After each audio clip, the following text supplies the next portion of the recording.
হে ফাতেমা, তুমি কে? তুমি সেই মহিয়সী নারী যে ইতিহাসের অন্তঃস্থল হতে সদা দীপ্তিময়।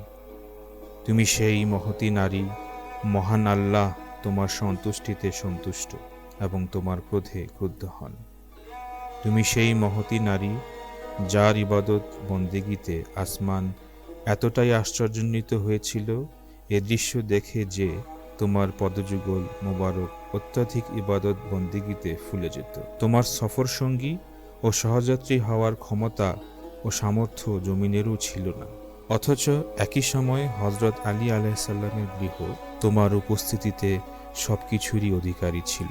রুটির সুঘ্রাণ, ছেলে মেয়েদের হাসি ও কলকাকলি এবং জীবনের মনোরম স্নিগ্ধ সৌরভে ভরপুর ও পূর্ণ ছিল সেই গৃহ। তোমার স্বামী সত্য ও যথার্থই বলেছিলেন, যখনই আমি ফাতিমাকে দেখতাম তখনই আমার সব দুঃখ কষ্ট দূরীভূত হয়ে যেত।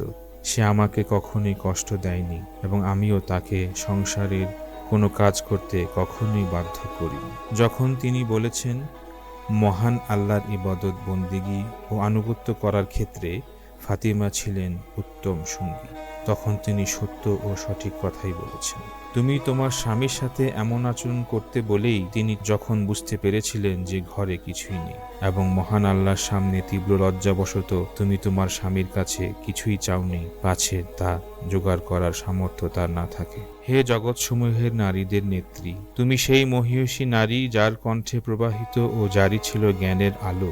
যেহেতু তুমি নিজেই জ্ঞান অন্বেষণকারী, সেহেতু জ্ঞানের অন্বেষীরা একের পর এক তোমাকে জিজ্ঞেস করত এবং লজ্জাবশত প্রশ্নকারিণী চুপ ও নীরব হয়ে গেলে তুমি দয়াপরবশ হয়ে তাকে পুনরায় ও বারবার প্রশ্ন করার সুযোগ দিতে। হে সর্বশেষ নবী দুহিতা, তুমি লজ্জা, শরম ও হায়ার প্রকৃত সংজ্ঞা ও অর্থের ব্যাখ্যাকারী। তুমি সেই মহিয়সী নারী যে এমনকি তোমার গৃহে এক অন্ধ ব্যক্তি আসলে তুমি নিজের মাথা ঢেকেছিলে এবং পৃথিবীর রাস্তা ও পথঘাটে কিভাবে হিজাব করে চলতে হয় তার মডেল ও আদর্শ উপস্থাপন করেছিলে।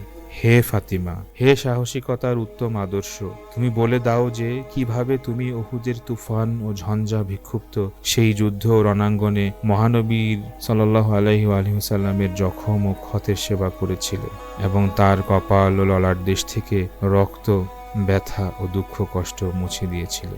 তখন তুমি যুদ্ধের ময়দানে এসেছিলে। হে মুসলমানদের নেতার কন্যা, তুমি দানশীলতার প্রকৃত চিত্র অঙ্কন করেছিলে। তোমার বিবাহ রাতে যখন তুমি একজন দরিদ্র অভাবীকে তোমার বিয়ের নতুন পোশাক দান করে ওই রাতে একটা পুরনো পোশাক পরিধান করেছিলে। হে মহিয়সী নারী, প্রার্থনা ও দোয়ায় তুমি নিজের উপর অন্যদেরকে প্রাধান্য দিতে, নিজের জন্য দোয়া করার পরিবর্তে অন্যদের জন্য দোয়া করতে। এখন আসমান ও জমিন তোমার নূরের মধ্যেই নিমজ্জিত হয়ে অবগাহন করছে। তোমার দোয়ার বরকতে এ বিশ্বজাহান, তোমার বংশধর, তোমার সন্তান ইমাম মাহদী আলাইহিস সালামের আগমনে আলোকিত নুরানি হয়ে যাক, যিনি তোমাকেই তার বরণীয় আদর্শ বলে ঘোষণা করেছেন।